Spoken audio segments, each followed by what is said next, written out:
लोकसभा के अंदर देश की खेती को मजबूत बनाने, उसको विकसित करने, उसको किसानों के लिए लाभदायक बनाने के लिए आवाज़ बुलंद करेंगे और सिंचाई संसाधनों को मजबूत बनावे सरकार हर राज्य में, और जो कृषि में लागत है उसका दाम घटावे।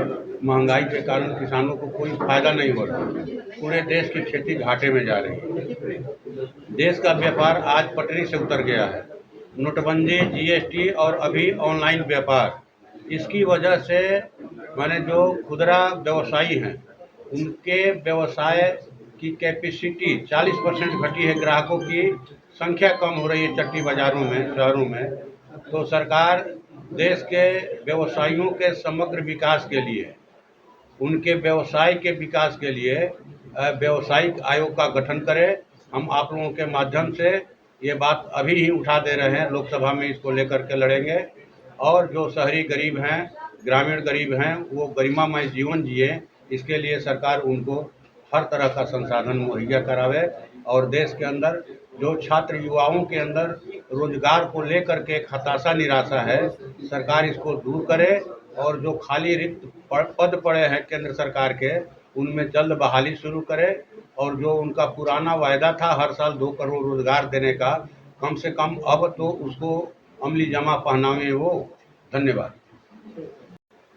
आज जो प्रेस कॉन्फ्रेंस है उसमें हम लोग नालंदा, काराकाट और आरा सीट लड़े थे, और 3 सीटों में हम लोगों ने 2 सीटों पे जीत दर्ज की है। और नालंदा में एक जबरदस्त समर्थन नालंदा के युवाओं का, वहां की आम जनता का रहा।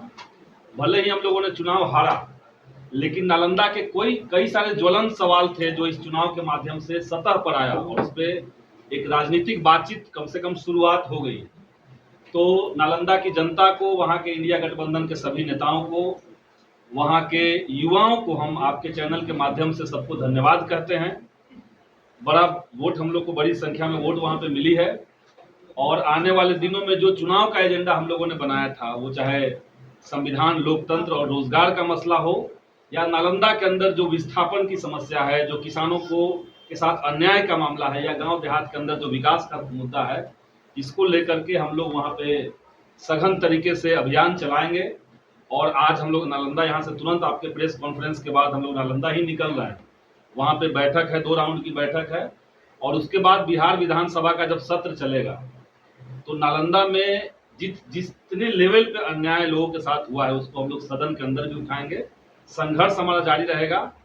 और एक बार फिर से हम नालंदा के तमाम जनता को इतना भारी जन समर्थन के लिए धन्यवाद करते हैं।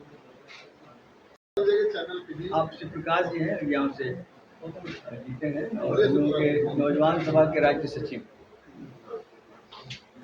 पहले तो ये लगभग 10 सालों से जो सरकार देश के तमाम वर्गों के साथ जो अन्याय कर रहा है, नौजवानों के साथ, यहाँ के किसानों के साथ, छात्रों के साथ, इस बार हम लोग ने देखा कि अगियाओं में भी वहाँ के जो अगियाओं के जो जनता ने अपने लोकप्रिय विधायक को जिता करके 5 सालों के लिए भेजा था सदन में, लेकिन इसी बीच में उनको एक फर्जी मुकदमे में फंसा करके जेल में डाल दिया गया।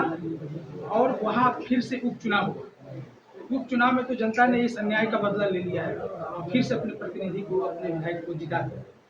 और वहाँ हम लोग देख रहे हैं कि अभी बिहार में भी अब लगातार ये चल रहा है। जो भी गरीब गुरबों के लिए लड़ने वाले नेता लोग हैं, कार्यकर्ता है, गांव के कार्यकर्ता नेता है, उनको किसी न किसी रूप में फंसाया जा रहा है और जेलों में डाला जा रहा है। और बिहार में इस रूप में हम लोग देख रहे हैं।